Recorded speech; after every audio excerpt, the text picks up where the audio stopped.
السلام علیکم۔ صراط مستقیم چینل میں آپ تمام حضرات کو میں خوش آمدید کہتا ہوں۔ دوستو، مرور یعنی محکمہ ٹریفک کی جانب سے ایک اہم ترین اعلامیہ جاری کیا گیا ہے ان تمام افراد کے لیے جو مکہ المکرمہ میں ابھی جانا چاہتے ہیں۔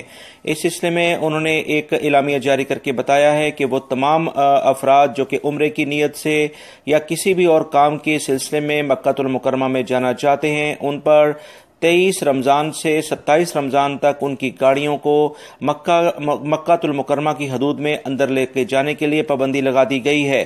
اس سلسلے میں بے پناہ رش وہاں پر ہو جاتا ہے، جس کو تمام صورتحال کو دیکھتے ہوئے یہ پہلی بار 23 سے 27 رمضان میں یہ پابندی لگائی گئی ہے، کیونکہ اس طرح سے جو بھی اس سے باہر کی حدود ہیں یعنی چیک پوائنٹ سے پہلے ہیں جو حدود ہیں ان پر یہ گاڑیاں پارک کر دی جائیں گی اور مکہ کی حدود میں یہ گاڑیاں اندر انٹری نہیں دی جائیں گی۔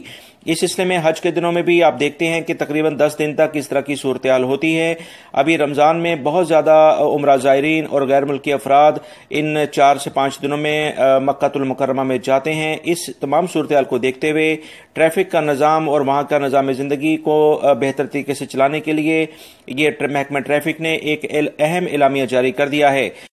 یہ گاڑیاں کہاں کہاں پارک ہوں گی، اس کی تفصیلات آپ اس ویڈیو میں دیکھ سکتے ہیں۔ آپ جس علاقے سے بھی مکہ المکرمہ میں جا رہے ہیں اس کے لحاظ سے یہاں پر ایک لنک بھی دیا گیا ہے، آپ اس کو گوگل میپ پر ٹائپ کر کے اپنی لوکیشن دیکھ سکتے ہیں کہ کہاں پر گاڑی پارک کرنے کی جگہ ہے، اور وہاں سے بس کا سسٹم بنایا گیا ہے۔ ٹرانسپورٹیشن مکہ یعنی حرم کی حدود میں آپ کو لے کر جائیں گے، لہٰذا اس سلسلے میں پریشان ہونے کی ضرورت نہیں ہے۔ صرف محکمہ ٹریفک نے رش سے بچنے کے لیے ان 4 سے 5 دنوں کے لیے وہاں پر مکہ المکرمہ یعنی حرم کی حدود میں یہ گاڑیاں لے کے جانے سے منع کیا ہے۔ امید کرتا ہوں یہ جو معلومات آپ کے کام آئے گی، اس کو اپنے دوسرے دوستوں سے بھی شیئر کرے گا تاکہ وہ بھی ان تمام باتوں کے بارے میں باخبر ہو سکیں۔ ویڈیو کو لائک کرنا مت بھولے گا۔ السلام علیکم۔